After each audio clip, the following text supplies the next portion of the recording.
হজরত শাহজালাল রহমতুল্লাহ আলাইহির দরগা শরীফের আশেপাশের এলাকায় দুই বন্ধু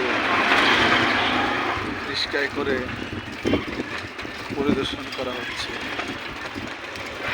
এমন সুন্দর এই এলাকা, অনেক সুন্দর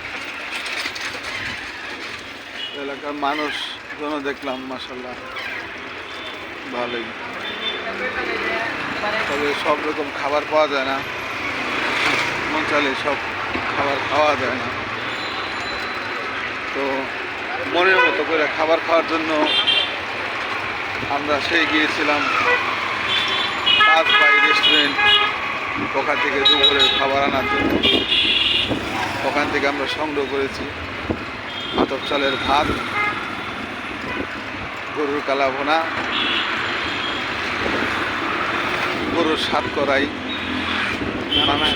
ভর্তা, নানান আইটেমের ভর্তা, মানে আলু ভর্তা, সবজি ভর্তা, ধনে পাতা ভর্তা, তারপরে চাপা ভর্তা, ডাল, ফল, মাছ, সালাদ, গরুর কালা ভোনা আরও অন্যান্য খাবার ছিল। এটা হচ্ছে